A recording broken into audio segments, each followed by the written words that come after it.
Hey girl, are your healthy habits all over the place or non-existent? Do you wish you could find true food freedom, move your body for joy, and really just talk a little nicer to yourself? If you have tried to habit hack your health, but the strategies you've tried just haven't worked for you in your busy lifestyle, then this podcast is for you. Hey, I'm Emily Nichols, habit and fitness coach, behavior change specialist, and Taco Tuesday enthusiast. Hey, I am here to tell you there is an easier way than what we've been taught about our health and our habits. How do I know? Well, because I've transformed my own life through habit hacking, and now my family gets the best of me, and I now help my clients do the same. I'm now going to teach you how to create healthy habits in less time, guilt-free for all seasons of your life.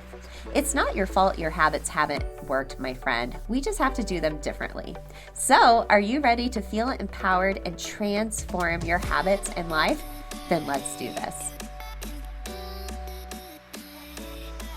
You're listening to episode 198 of Self-Transformed. Hey friend, welcome back to the show. Happy Monday. I'm so excited because the Healthy Habit Reset kicks off tomorrow. So Tuesday, Wednesday, Thursday, the 11th, 12th, and 13th. We'll go live at 12 p.m. Eastern. Make sure you sign up at bit.ly/healthyhabitreset. It's linked in the show notes for you as well. I do this live every quarter, and pretty much what we do is I teach you my 5-step habit change method.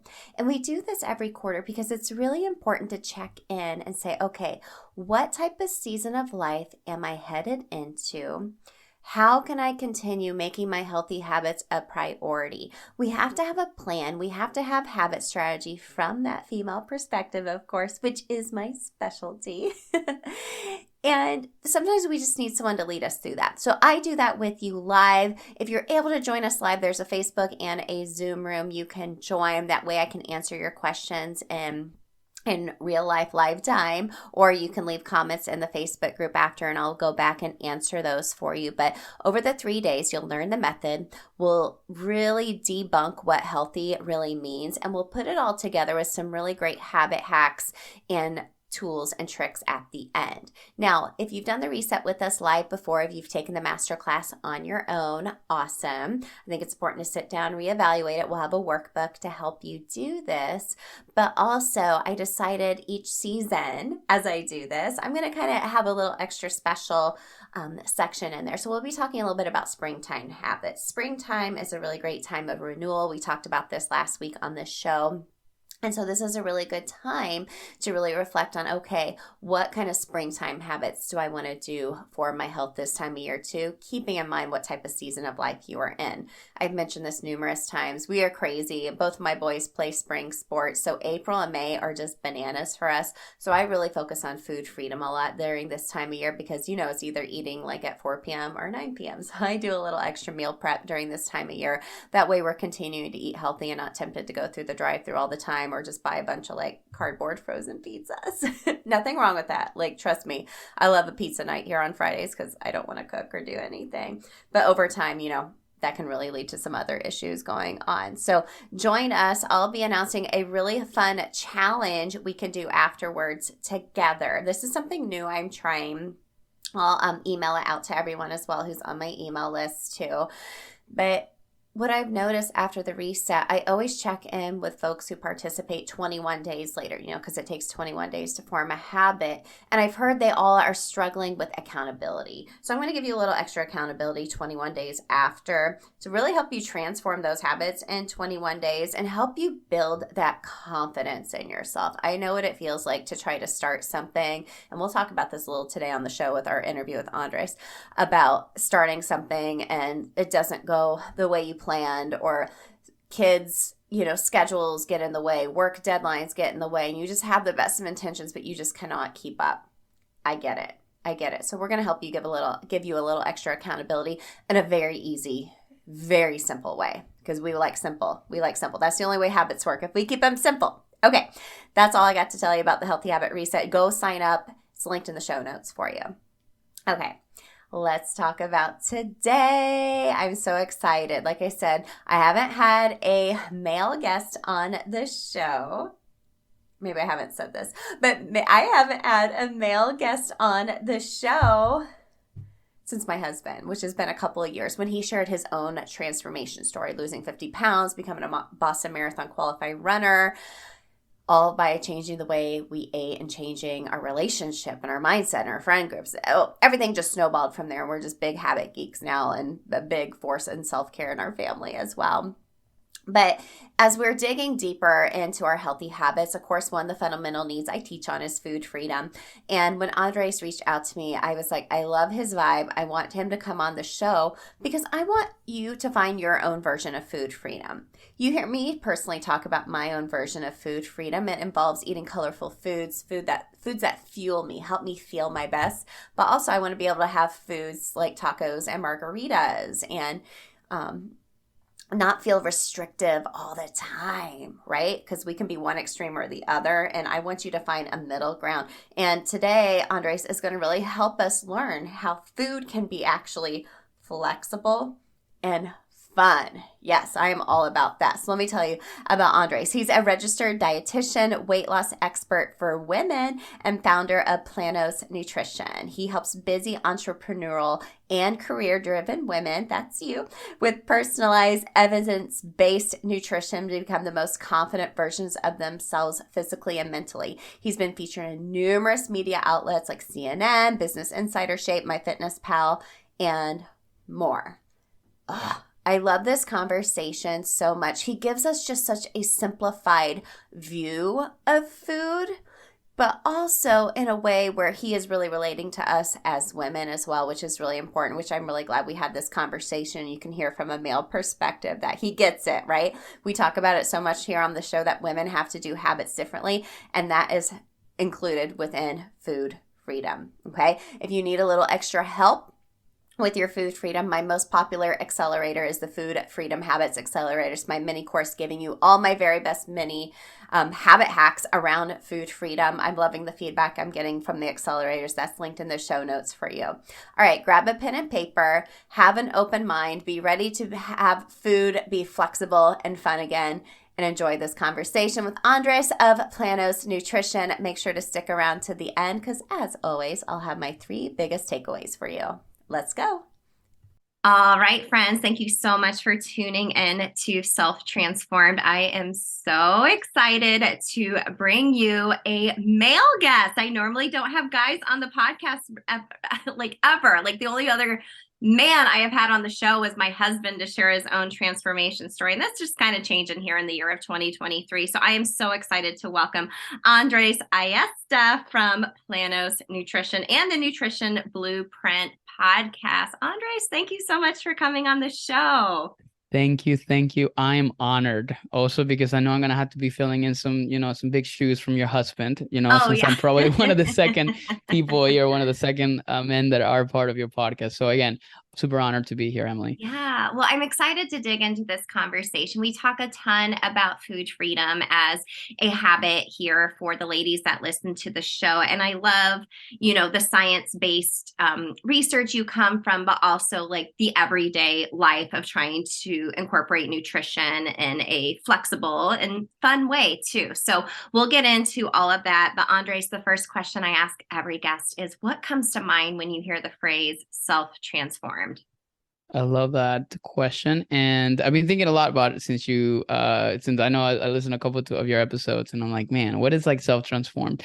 I think self-transformed for me, and the way I also like to teach it as a coach is your ability to be able to find the best version that you can be. In all kinds of areas, and nutrition and fitness and lifestyle, like your mindset, and it's a never ending search, or not never ending work that we're actually doing through our lives that never stops. I think that's the best way to do it, finding the best version that we can be. The best version of you, the best version you can be. I love that. And like you're so right. There is no finish line when it comes to your health, and the version of you now is going to be different maybe 6 months from now or a couple of years from now, right? Yeah, and just to add to that, I think like even thinking more about again becoming the best version of us is, I think we all grow up in different kinds of environments, and we're just simply like with our parents and our in our society and all those different things, and I think like we come with a lot of baggage, whether it's good or bad, and I think it's just our job to be able to actually work and process through all those different things, so again we can become better for our future generations, right? So it's not just for us, at least the way I think about it. Like we're expecting our first child. By the time that this podcast releases, actually, he's going to be literally being born at that time. Oh, yay! So it's very excited. So I think self-transform is also our ability to be able to change our future generations and build a good legacy, not only for ourselves, but also for our family and for more people to or like, at least leave this world better than the way we found it. Yeah, yeah. Well, your kids watch what you do. I can say that for sure with my boys being 14 and 11. And congrats, I'm so excited for you and your Thank you. family. Thank I you. We're mean, having a boy too. So oh, yeah. yay! How fun, Mhm. how fun. Oh Yeah. my gosh. Thank It's you. get ready. Get ready. I know. That's what I keep hearing. Get ready. Yeah, that's all I'm gonna say. That's all I'm gonna say. They're the best. They're the best. So, well, I love what you do. I want to learn a little bit more about you, Andre, so our audience can kind of get an idea of what really led you to what you do with Planos Nutrition, and kind of your story of how you founded the company and what you do now with your podcast, Planos, all the things. Yeah, absolutely. So I'm a registered dietitian. So and I kind of started my career. Well, I'm originally from Venezuela. That's actually where I grew up. And I moved to the United States when I was 21 years old to finish my schooling here in Indiana. Move around a ton. My dream was actually work with professional athletes. I wanted to be a sports medicine doctor. That didn't turn out the way I wanted it. Didn't get into med school. That was obviously soul crushing, but I realized that I was able to provide more value and help more people by preventing disease rather than treating it. So that's kind of what got me into the nutrition world, because I realized that there was an opportunity to work in sports at that point too. So I went from Indiana to Houston, Texas, from Houston to Florida, which is actually where we work at or where we live at right now here in Tampa. And in that process, we went from working from, obviously I built my career, started working with professional athletes. I thought it was incredible. I actually reached my goals that I wanted to do as a professional, and that was amazing. But obviously there were some things that were missing. I wanted to build something on my own, and I wanted to work specifically with women because and my wife GB, she struggled with some things in her health. We've had some fertility problems, and at the same time she struggled with a lot of gut health issues. So I became really passionate about trying to understand women's health at a deeper level, trying to understand, okay, what are their struggles, what are some of the things that really they affects their ability to not only lose weight but just to be again the best versions that they can be, as moms, as sisters, wives, all those different things. And that's kind of what got me to start my company, Planos Nutrition.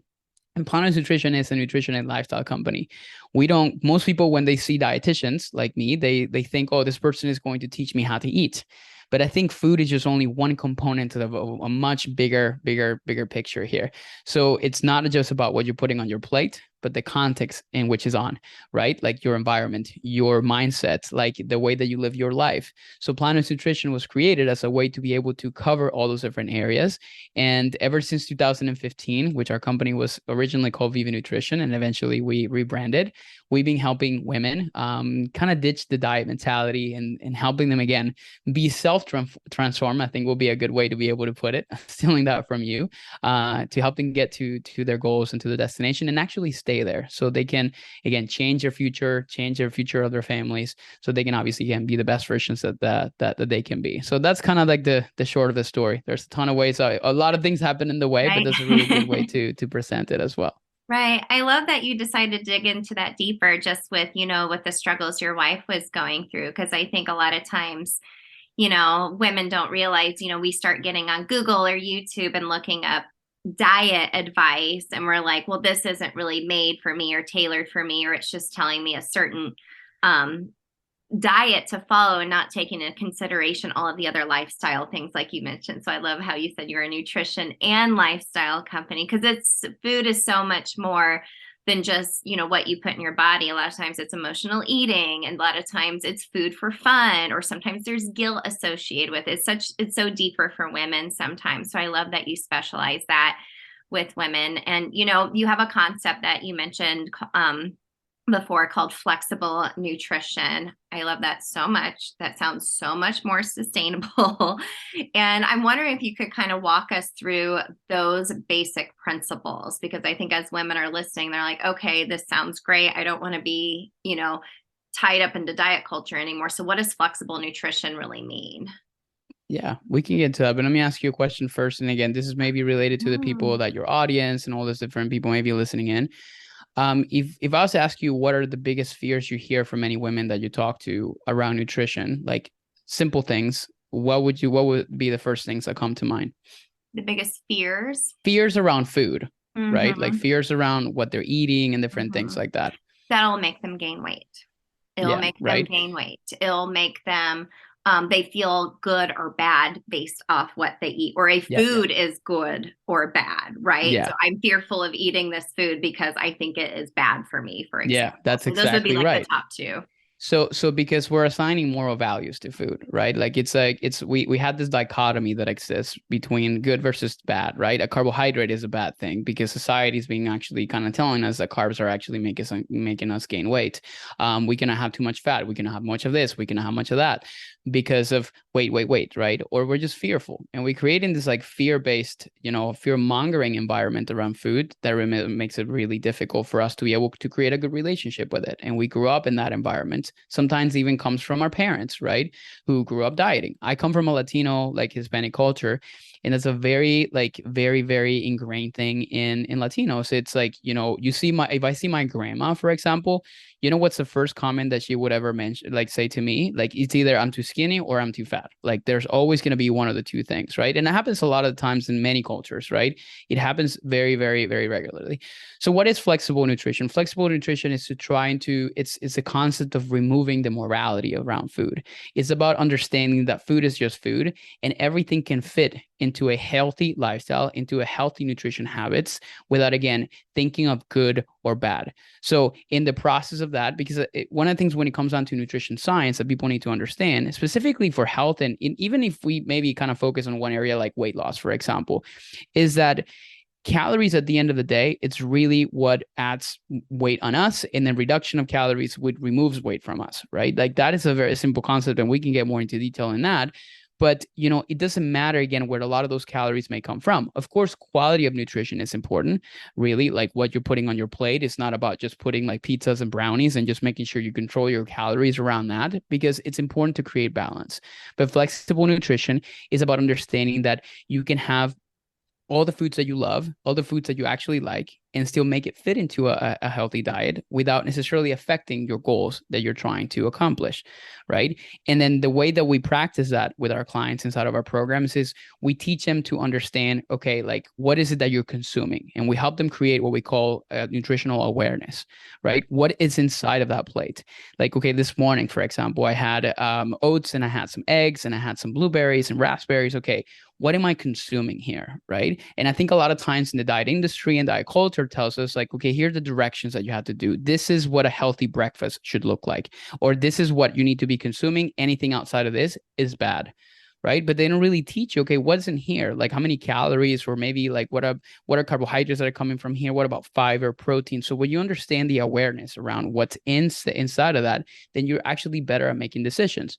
And there's different tools and strategies to be able to do that. So for example, we like to teach people nutritional awareness. We teach them to track macronutrients, for example, which are proteins, carbohydrates, and fats. And if you understand, for example, when you eat a donut, the donut is mostly carbohydrates and fats, not a good or a bad thing, but you can actually make it fit into your day without necessarily actually like feeling like you're gaining weight, because I think that's a lot of times something that creates problems. So when you have that flexibility, you crave things less because they're not prohibited, right? Because I think that's the other part too that happens with morality around food, or the good or bad dichotomy, which is I can't have that. And we as humans, as you may know, we want things that we can have, right? So every time that we have this, like, oh, I'm in the diet, right? And I need to cut these things out, we want them more. And we're really good at motivating ourselves to be able to stick to that until we don't, until we go to a social event and all these different things are happening. And then you take that one bite, and that bite turns into two, and that turns into 10. and then you feel like you're losing control. And what happens when you come home, or the day before? You feel guilty, you feel shamed, right? So flexibility around nutrition is being able to actually feel at ease, so you can build a good relationship with food, so you don't actually have to fear it, and you can still accomplish your goals in that process.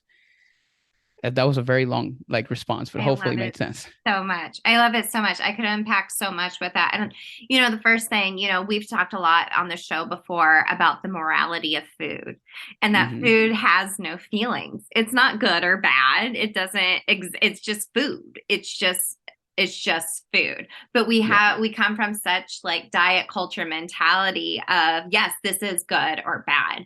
So I love how you mentioned just being aware of, what a macronutrient is, what makes up this type of food, but also being aware of maybe how that makes you feel physically, but also maybe emotionally, or mentally as well after you eat that food. Maybe if you eat something, you're like, oh, that really made my stomach upset. Then it's more so just data you're getting about yourself and the way food feels or doesn't feel. Or if you're like, hey, that made me feel not so great, but hey, it was worth it at this wedding. It was super fun, but I'm not going to continue, Correct. snowballing from there too. And that guilt and shame that comes with us. It's such a vicious cycle, isn't it?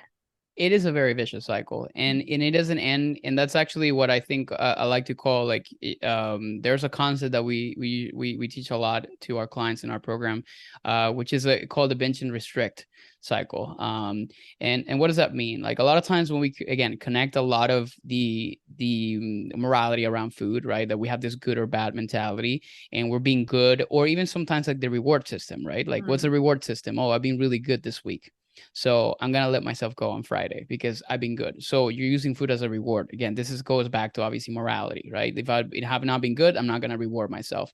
And again, what a lot of times that creates is like this cycle that is never ending, which is usually like, it goes like this. You typically go through a period of being good because you're trying to be healthy or trying to lose weight. And then you start to do all these extreme things, right? You find a diet, you're restricting yourself, you're cutting out the calories, you're eating lettuce, you're doing all this like things that are very, very, very restrictive. And they're restricted because they're things you wish you could do on a daily basis, but you're not allowed to, or you're not supposed to, quote unquote, right? Mm-hmm. And then when that happens, you're restricting yourself for so long, motivation eventually kind of starts to dwindle, and then you're going to lose it. And then we call it a binge. It's not always a binge, but it's simply losing control around what you're eating, right? So all the restriction led to a binging episode, or overeating something. Now, to try to erase the effects, you go back into a restriction mode because, like, man, I was so bad yesterday, I'm terrible. And you actually have this like very, very like terrible conversation with yourself. Like, you start treating yourself so badly, right? It happens both in men and women. And one of the things about that is, like, again, like, it creates, again, restriction. So you're in this like in this constant mill that goes round and round, where you don't ever get out of it, right? Like, it always happens. So sometimes it's a day, sometimes it's a week, sometimes it's a month, right? And I think that's one of the biggest issues that happens with that, because again, you don't get out of that cycle, and then how can you expect to change, and how can you expect to accomplish your goals if you're just still part of that? And again, and this is something I always like tell like many men and women, which is, it's not your fault, because it's literally like what we're being taught since we were little, right? It's, again, like this morality assigned to food. It's good and bad. Like, so I was just talking to somebody yesterday. It's like, it's crazy that all the things that we're prey to nowadays when it comes down to weight loss and different things like that, it's not our freaking fault. And it's kind of sad, because it's simply, when you open up Instagram, when you open up any type of social media, news, all those different things like that, like, it's all about comparing yourself to other people. It's all about polarization. This guy's like, you should go vegan, you should do this, you should do that. So what do I do, right? So you're just simply prey to all those different things that make you so fearful and makes you so lost, right, in this process, that it makes it so difficult. So you just simply stay in that wheel, and you never get out of it. And that's usually one of the biggest things that I always see. Do you know what's in your energy drink? After coaching over 1,000+ classes, I've seen so many folks drinking so many different energy drinks. So after a workout, I personally love reaching for a Fit Aid Energy. I keep my fridge stocked because my oldest son and my husband love them to fuel their workouts too. So unlike many other energy drinks, Fit Aid Energy maximizes your athletic performance by focusing on both training and recovery. Now, what I love the most is that Fit Aid is 100% naturally sweetened with no gut-killing aspartame, sucralose, and is packed with BCAAs, glucosamine, electrolytes, turmeric, omega-3s, and vitamins B, C, D3, and E. Fit Aid Energy is boosted also with 200 milligrams of clean caffeine from green tea, never the synthetic kind, so I never get that jittery feeling. And plus, it's only 15 calories per can. Love it. So there are 4 delicious flavors available. There's mango sorbet, blackberry pineapple, raspberry hibiscus, and peach mandarin. So my friends, as a listener of the podcast, you get 40% off plus free shipping on your first order of 24 cans of Fit Aid Energy at drinkfitaid.com/habithack. That is drinkfitaid.com/habithack.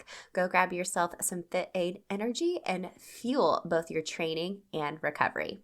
Let's get back to the show.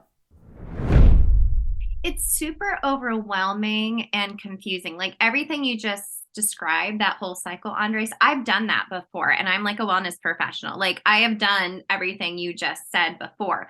I've had my own transformation over the past 7 years. Doesn't mean it's always perfect, but also I don't let it snowball anymore. And like 6 months later, I'm like, oh my gosh, like I'm still stuck in the snowball and just keeps getting bigger and bigger.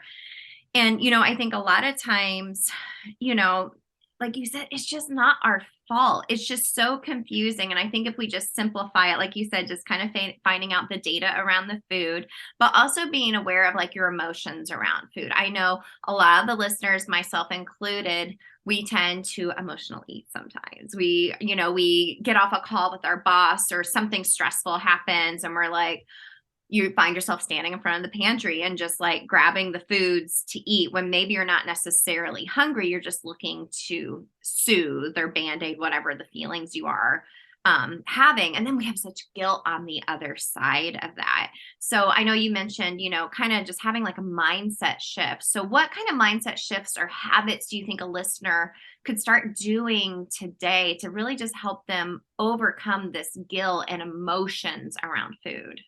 Yeah, it's we're gonna like where do we start with this? So it's like there's a lot to unpack here. So I think that the first thing we need to try to do is we need to identify where this is stemmed from. Like when it comes on to, let's say, like we isolate an issue, which is, you are we're very big emotional eaters, right? So we eat when emotions are highs or like either highs or lows, happiness or sadness or stress or different things like that, right? We need to first try to understand where does that stem from, right? And usually that is connected to our past somehow. And I always like bring people when we're having coaching sessions, I ask them questions about their childhood. And I was like, why are you asking me questions about my childhood? It's like, because I want to understand where this started, right? And what I typically tend to see in my 10 years, like working with many people, I realized that there's a lot of commonalities or common denominators in people's past that shape their future and then their relationship with food and what really kind of dictates a lot of this emotional eating. And it's usually like growing up in a food environment in which there was some restriction. Either people were rewarded with food, right? Or there were offers. So for example, when we're kids, we don't really like, it's not a bad intention. It's not like our parents meant like bad or good or whatever is the case. They just didn't know.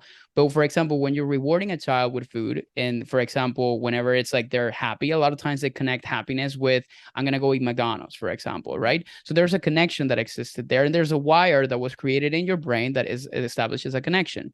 Maybe some of like the women that we worked with, they grew up in an environment where they struggled with weight when they were younger. So they were always restricted, right? So when they were not like the only way that they were able to feel like, satisfied, different things like that is what they would go and hide so they can eat the things that they wanted, right? So a lot of times like this stuff stems from your past and those wires are still in your brain. They're still there. Sometimes you don't see them, but they're still like doing and making decisions for you on your subconscious level.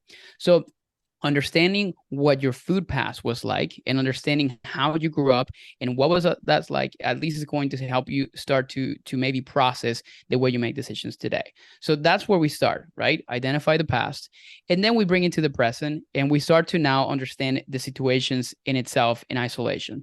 So for example, like I like to always identify the trigger. what triggers you, right? One of the biggest, most important things is like every single habit that we have, whether it's good or bad, is always triggered by something. Have you ever read the book Atomic Habits by James Clear? I'm sure you heard it, but well, one of the things I teach a lot of the concepts by him many times in our program, because he typically kind of breaks down habits in a way of an anatomy, right? And they say, okay, there's always going to be a trigger, whether we have a good habit or a bad habit. When we wake up in the morning, like waking up is a trigger for us to brush our teeth, right? That's the routine. And then there's a reward, which is how you feel afterwards, right? Bad habits typically have guilt connected to that. So in the way of emotional eating, and thinking about, okay, what's going on, you have to identify the trigger. For many people, it's usually going to be sadness, disappointment, sometimes anger, right? So if you're working and you get a really nasty email from your boss, or you're overwhelmed, right? Overwhelm is one of those feelings that is a common, very automatic trigger for us to do something. When you're just overwhelmed with work, with kids, all those different things like that, you go to the kitchen, you grab something. So your trigger is feeling overwhelmed. Now you at least on the identify, you can label that I am overwhelmed, right? And then you know what could happen as a result of that.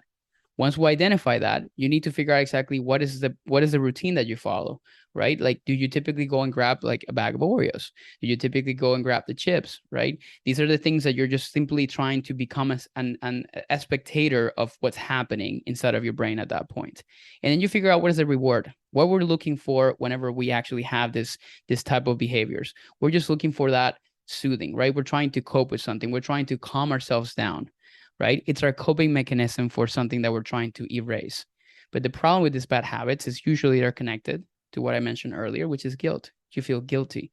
You feel guilty that you did this that you shouldn't have done because you're working so hard on your goals. And then again, it's a cycle that never ends, right? So how do we break through that? Well, once you identify the trigger, you know how maybe you can start creating different routines or different things. So the next time maybe you feel overwhelmed, let's try a few different, maybe better habits that you can implement. So for example, I tell people every time you feel overwhelmed, go on like a 10-minute walk, right? Instead of heading straight to the kitchen, go on a 10-minute walk, cool down, refresh, and come back. And then you can decide if you want to go into the kitchen. And guess what happens most of the time? People don't want to go into the kitchen. Right. They don't really feel like they needed it because they were not hungry, right? They were not connected to their hunger cues. They were just simply trying to find they were trying to soothe themselves with food, right? Food has a very emotional component because every time that we taste something, it has connection to different areas of our brain. Have you seen a lot of the research that basically when the people eat certain things, there are different areas of their brain that light up? Yeah. Right. Yeah. And we connect that a lot of the times with our past too. I always like tell people when you were a child, do you ever remember having a bad experience eating a piece of chocolate? Probably not, right? Like very, very rarely you hear that. But maybe you have bad experiences eating a piece of broccoli, right? Because maybe your parents made you or different things like that. So this is obviously, again, part of that wiring that comes up.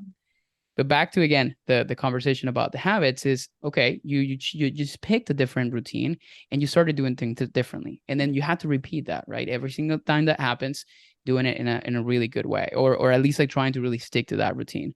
You can listen to music, you can call a friend, you can, like, again, you can make a list of all the different things. I suggest if people listening in, right, make a list of those like good things that obviously make you feel good that are not food related, right? Talking with your mother, talking with your kids, and then make a list. That's your homework, right? Because everybody's different when it comes down to that. And every time you feel the trigger come up, try to pick something from that list that you can actually go and do, right? And you're going to realize that you start obviously kind of changing patterns and behaviors. And that starts to make you make better decisions around that. And that's how we kind of start to create a better, not only relationship with food, but at the same time, we really learn how to manage emotional eating. And the last thought I had around this is, it's okay if sometimes you fail. Which the other part too that is important for you to understand, that I always teach even myself as I talk about this, because a lot of times I tell people that when I'm coaching other people, I'm also self-coaching me, because we all struggle with these things too. It's self-compassion. What does that mean? It's actually being easy on yourself. It's not beating yourself up because you made a mistake, right? That is an all or nothing thinking that is like very toxic in us, and we all have it, right? It's like going through this process and feeling, oh yeah, I heard this guy on this podcast, Andres, do this, and I'm going to do it. Great.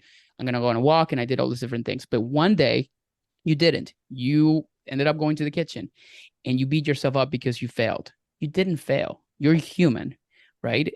it happened. So what does a self-compassionate mindset will do? It will tell you, you know what? Like, I may have made a mistake, but this other 4 days, I actually been doing really well. And I'm proud of myself for that. And I'm giving myself space for me to feel this way. And it's okay that I made a mistake. Tomorrow is a new day. Right. And you mentioned earlier something about you don't really let yourself snowball into things. That is self-compassion, because of the fact that you're just, sometimes you maybe not make the best decisions, and that's okay, because tomorrow is a new day. Exactly. Yeah. I love how you mentioned like going back to like thinking about how you grew up, because I think a lot of women will think back. Like I think back to my mom. Like I remember her like doing like Weight Watchers, and she would like come home with like the ribbons, like I lost 10 pounds, and we'd put it on the fridge and she'd weigh her food. But she was always constantly going back and forth because she would gain it back, then she would lose. And she didn't even need to lose weight. Like she was super fit. Like she just kept going back and forth because it was something to do with her friends, and like everybody was doing that at the time. And it made me think of like, oh, I mean, and I remember she went and talked very nice about herself in the mirror. My husband all the time is sometimes like, you are like so hard on yourself. And I'm like, oh, I think maybe, I just remember my mom doing that as well. Or like I see other women do that too. And I think it's really important to unpack that but even thinking about with emotional eating, we have an emotional eating log or tracker to identify those triggers and, see if you track it like over like a week's time. And if you notice a lot of the same things happening, those triggers, you see some of those patterns, then like you said, Andres, you can replace that with a healthier habit instead of, stopping for a moment and just walking. Or I always go and like fold laundry, or I like walk a lap around my backyard real quick with my dogs. Yeah. Like just getting outside, I'm like, okay, I feel better. I have more self-compassion for myself in this moment. Like if I do want to go, have something that maybe isn't going to be the best choice for me, maybe it was worth it in that moment, and then I move on, right? And then you move on from there. But like you said, that takes time and that takes self-compassion. And I love that you mentioned Atomic Habits, because we talk about that book a ton here on the show. But actually, at the beginning of the year, we had a private podcast series called Atomic Habits for Women, because That's a lot of the awesome. habit books out there and habit formation strategies, which I teach on, I'm like, a lot of the things that I've learned, even as like a behavior change specialist, it's been from like the male perspective. And as you know, with working with women, we have to do habits a little bit differently, because maybe you're like, okay, we do the trigger, the routine, the reward, done, but it's like, okay, but I have this trigger all set up, I had my workout clothes laid out, oh, I had to run and go pick up my kid from school because they were Yep. sick, now I wasn't able to do it, and I had this other distraction. And I think sometimes with food, we find all these different distractions or overwhelm happening in our lives, where we're not really able to dial into nutrition because it feels even more overwhelming, or like Yep. just another thing. And then you're like, what can I do that is easiest at the moment and not have to think about it, because I'm thinking about all these other things and all these other people that I love so Yep. much.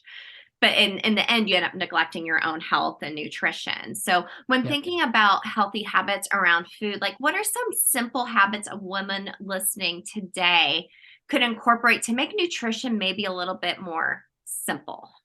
Yeah. Okay. We can talk about obviously a couple different things here. I think most people, and then just to clarify around this too, is, a lot of times we think we need to either go 100% or 0%, right? Again, I mentioned earlier, it's the all or nothing thinking. And then to your point, some women sometimes feel that like, okay, I need to do this atomic habit things, right? That is like, okay, I need to do it every day. It's 100%. But what if something happens, or like I had to pick up the kids, then I feel like I failed, right? So it's 0%. Now there's like, we call it in our program dials of effort, right? And you can go from like 1 to 10, right? And 1 sometimes is like, or 0 doing nothing, but 1 is like doing the minimum effective commitment for yourself, right? Maybe I had to pick up the kids, but you know what? Maybe I can grab like a protein bar on the way out if that is the only way I can have breakfast, right? Versus 10 is like, well, I need to make the full perfectly crafted breakfast before I leave. And if I had to pick up the kids, I won't be able to do it. So when it comes down to specific habits, and we ran a 10-day challenge the other day, and most people typically tell me like, oh, one of those challenges, we did it way differently. We just simply focused. We call it a habit challenge. Nice. We just simply said, we're just going to focus on doing 3 simple things for the next 10 days, and we're going to repeat them. Right. So I learned a lot about that process, because I learned about what simple things can do in changing everything else in your life. So first habit, nutrition specific, is P, protein, right? So I always focus on your protein intake. Why is that such a simple yet so powerful thing to change? Because one, protein is one of my favorite macronutrients because it helps you regulate your hunger levels.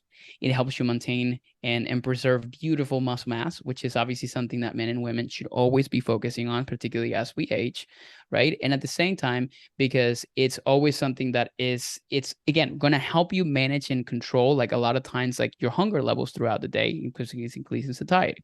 So if you just focus on literally kind of like depositing in top of your brain, like trying to make sure that you have a protein source with most of your meals, like, or at least most, I'm not saying all of your meals, I'm saying most of your meals, that is going to be a really good way to do it. So, and then start to think of, okay, what is the simplest thing that I can do? And what is the hardest thing that I can do? And then you create a spectrum, right? So for example, what is the simplest thing that I can do? If I have a very crazy morning, I have to pick up the kids, I have to go and do this, I have to run these errands, I have to do laundry. Okay, like maybe the simplest thing is grabbing a protein bar or grabbing a protein shake, right? It takes you less than 30 seconds to be able to do that. And then the other side of the spectrum, it's like I said, well, you're going to have like some scrambled eggs and you're going to add maybe some Greek yogurt with that. And then maybe you're going to have like, beautiful, bowl of fruit and all this other stuff like this. That may take you 15 to 20 minutes to make. So complete opposite sides of the spectrum, and then you can start work your way around that. So for most meals, I typically recommend most people to just make a list of the simplest and the hardest, and then start to obviously kind of fill it in between. What's the next step from a protein bar or a protein shake? It could maybe be like, okay, like maybe some Greek yogurt with some fruit and granola, right? Takes maybe like another extra minute or two, and then you start working your way up from that. And that can happen for your lunches. It can happen for your dinners, right? So, and then starting to really kind of have not necessarily a plan, but just, again, a spectrum of options from the easiest to the hardest. But then we can start to focus mostly on your protein. Why do we focus on the protein? And not necessarily really, because when we did that challenge, people started asking us, okay, but what about the rest of the stuff on the plate? Don't worry about it. Really do what obviously makes sense to you. Obviously, we're going to teach you some things, but just focus on the protein.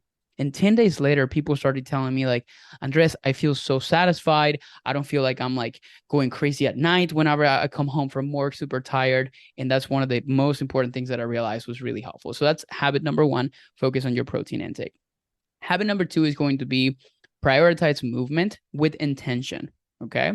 So what does movement with intention mean? It doesn't mean to do a workout that maybe you feel obligated to do because you're in this journey that you need to be healthy and you have to do this thing, right? Movement with intention is actually doing something that you would enjoy.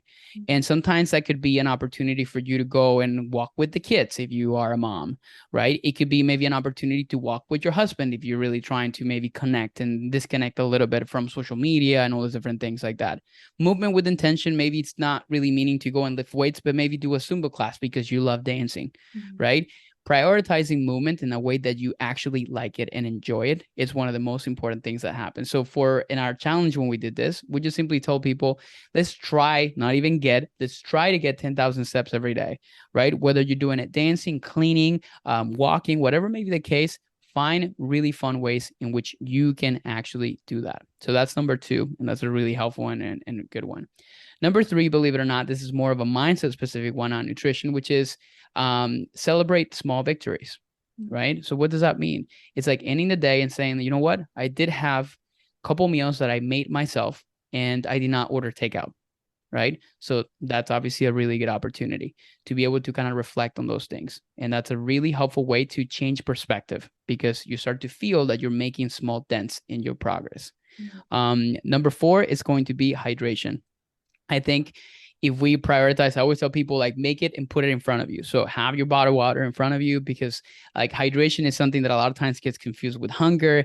When we're dehydrated, it's like the way I kind of say it is like the car hasn't really have enough oil in it. So it's not really the engine, it's not really functioning properly. So the same thing happens when it comes on to hydration. So if you don't have enough fluids in your body, then this is obviously something that you can prioritize. And the best way to do it, I'm not going to tell you drink this many ounces of water or drink this much. Just have a water bottle in front of you. And whenever it goes empty, try to fill it up.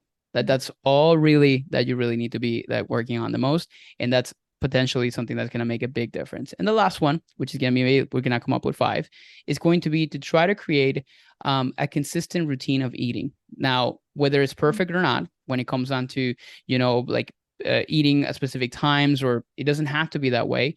But if you make yourself like, or really kind of create a plan where you're prioritizing eating at specific times or specific time frames, this is definitely going to help you. Because what I tend to see a lot of times in women is like, and men too, throughout the entire day, sometimes they're not prioritizing their eating, right? Because they're busy, kids, they have to pick up stuff. And then nighttime comes and they want to devour the entire kitchen, right? They want to eat everything that is in front of them because their bodies are really kind of keeping score. It's like, hey, you haven't really given me enough energy. So this is the time in which I'm going to ring all the alarms so you can give me those things, right? So when we prioritize eating, whether it's, again, something small, a piece of fruit, a protein bar, whatever may be the case, right? Then we at least are getting some fuel throughout the day. So when nighttime comes, we're not necessarily desperate for food because we haven't really prioritized fueling for our bodies, right? And that's another one that is really important.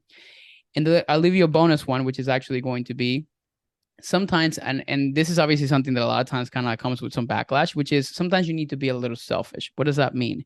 You need to put yourself first sometimes so you can take better care of other people. And I always like say this to many moms, and even I say it to myself, like, if you're not taking care of you, and in not necessarily in a way that you need to, like, not pay attention to all your other responsibilities, that is always important. But if you're not really paying attention to you, what's always going to happen is you're obviously going to not be showing up as the best version that you can be, right? So prioritize yourself. So when you're waking up in the morning, it's like, what is something that you can do for you today, right? Because I talk to so many women in their 40s and their 50s. They're like, yeah, like my kids now are 18, and now I feel like I can focus on me because I spent literally 18 years of my life, like, catering to like their own needs, right? And it's like, okay, right? So what are you learning from that? It's like, I should have maybe, like, focus and prioritize myself at some point.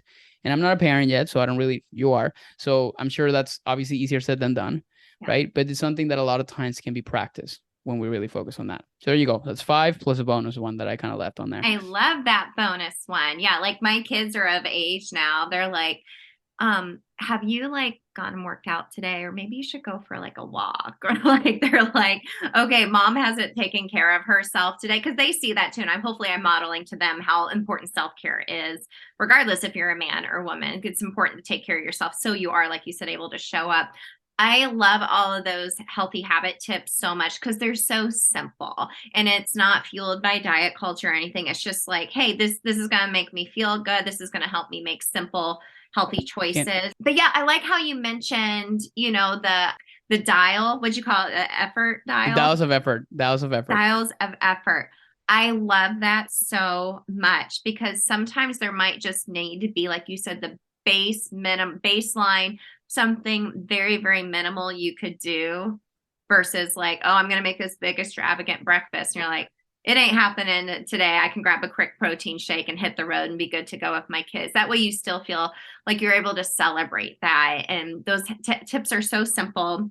Doesn't take a lot of time. And like you said, self-care definitely is not selfish. And I think it's really important to model that to your kiddos early on too. My kids are definitely, they know like, hey, mom needs to go move her body or go for a walk, or maybe we should help her with dinner so she can go for a walk because she's going to show up a lot more patient and fun and all those things. So I could talk to you forever, Andres. You're speaking our love language here on Self Transform. And I know everyone hopefully has felt seen today. Where can everyone connect with you and learn more about what you do? Yeah, I am very present on social media. So my tag on Instagram is at Andres Ayesta. And then also I'm on TikTok, and then TikTok is more of my fun content where you're going to see me dancing and teaching nutrition at the same time. So if you like entertainment, those are really good places for you to be on. And I am there as Andres, the dietitian, as well. And for learning more about what we do and how we help women in our process, we have a program called the Nutrition Blueprint Method, which is a 6-month program where we're teaching women in the course of 24 weeks how to actually build sustainable practices, how to actually fix their nutrition and actually own up to their nutrition in a way that they can sustain for good, not only for losing weight in the process, but also at the same time to, again, becoming that best version that they can be. And we tell them that we're kind of giving them the blueprint for the rest of their lives when it comes on to nutrition, health, and wellness. And usually one of the things that people can do with us is we actually offer complimentary calls where you can just jump on a call with us so we can learn a little bit more about you, really kind of point you in some direction in terms of, okay, so this is what we're seeing in that process. And then perhaps obviously give you an opportunity or see if we're a good fit to be able to help you in the process. And then you can go to planosnutrition.com/blueprint. And that's a really good way for you to be able to actually get that schedule so we can get connected with you as well and potentially be able to help you and get you on your way to your goals. Super. I love this so much, Andres. I'll make sure to have all that linked in the show notes for everybody. But thank you again so much for this conversation. This was so fun. Thank you so much, Emily, for having me on. Andres, I love this conversation with you so much. And gang, since we recorded this interview together, Andres and his family just had their baby boy. So congrats to you, my friend. I love watching that journey evolve for you. So make sure to go follow Andres. I have everything linked in the show notes. He has some really great educational videos on his Instagram and TikTok. So as always, let's talk about my 3 biggest takeaways from this conversation with Andres from Planos Nutrition. Number 1, we need to lose the diet dogma and just become more nutritionally aware. I love that term, being nutritionally aware, right? We always prescribe to some type of diet dogma. I've done it before too. Whole30. Oh, maybe someone wants to try keto. Maybe you want to do intermittent fasting. Oh, your friend is doing the carnivore diet. It's working for them. Your other friend is plant-based. Blah, blah, blah, blah, blah, blah, blah. Now, there's a time and place if you're trying to evaluate food sensitivities or find out some underlying issues physically or mentally with food. I get that. But if you're just prescribing to diet dogma to really just try to lose weight, it's not going to work. That's why there's 20,000 million different diets out there, is because diets don't work. But however, just learning basic macronutrients, learning what you put inside of your body is going to be a lot more data-driven versus emotional-driven, right? This allows you to still fit in your favorite foods into your diet without that really affecting your goals, right? You're no longer going to be scared of sugar or carbs or fat and gaining weight. We have such a fear around all of that. However, if you just learn basic macros that you're putting in your body, not saying that you're tracking macros for the rest of your life. Actually, inside of my Food Freedom Habits, we do a whole section on talking about diet culture BS and how I teach you how to habit hack macro counting. Super simple. But just everything what you've been doing in the past, prescribing to all these diet dogmas, it's just not your fault. Nothing has worked for you. Food can be fun and flexible if you just come at it from a data-driven point and just being more aware of what kind of nutrients you're putting in your body. That allows a lot more flexibility for you, because if you're scared of all these other foods and you're restricting, you know what's going to happen? Speaking from experience, you're going to go face first into like a gallon of ice cream with chocolate chip cookies and chocolate syrup on the side or all on top, right? Your motivation will wane and you'll just binge, right? It's that binge and restrict cycle. Let's just lose the diet dogma and just be nutritionally aware of what we're putting in our body and have a little bit more fun and flexibility with it. Love that. Number 2, I feel like this is really important for us as ladies to talk about emotional eating, okay? Andres brought up a really great point. A lot of times that emotional eating comes from overwhelm, right? We're feeling just so chaotic and just out of control, and we want that dopamine hit to feel that nice little sugar high, or even salty as well for some folks. It's always sugar for me. But sometimes we need to sit down and, as a habit, take a look at what's triggering you, right? We have some emotional eating trigger logs inside of the Transformation Shop, because emotional eating is a habit in itself. So once you figure out what is triggering you, maybe it's some childhood response like Andres mentioned, which I think is really interesting to dig a little deeper into. Find that trigger and replace it with a healthier habit. I love the idea of going out for a walk, making a hot cup of tea, play with your kids, call a friend, whatever. And be okay with failure. Self-compassion will take you a lot further in your food freedom journey, if you will, or lifestyle, because it's a lifestyle, instead of beating yourself all the time and having that all or nothing mentality, because not every day is going to be perfect, right? It's just not, right? So eat the cookie if you want to. Don't eat the cookie over and over and over again if that is trying to soothe you in some type of emotional response you're having to a trigger. So track those triggers over time. And then lastly, I love the dials of effort. We just talked about capacity habits, and that's one of the backup plans we talk about in all the accelerators, because as women, we have to do habits differently. And what is the most tiny, minute, micro, tiny little habit you can do to take care of yourself? Diet culture has got us so confused on what to eat, what to do, what am I supposed to be doing for exercise, right? So if you're just focusing on, getting enough protein in, moving, talking a little nicer to yourself, those fundamental needs that I teach on movement, mindset, and food freedom, that is going to be a lifestyle that's going to be a lot more sustainable. So taking a look at that dial of effort or capacity habits, as we call it here, 1 to 10, maybe today it's like just a 1, maybe tomorrow will be a 10. Like we mentioned on last week's habit hack, I loved this quote. I've been waiting to share it with you, and it kind of wraps up today's episode.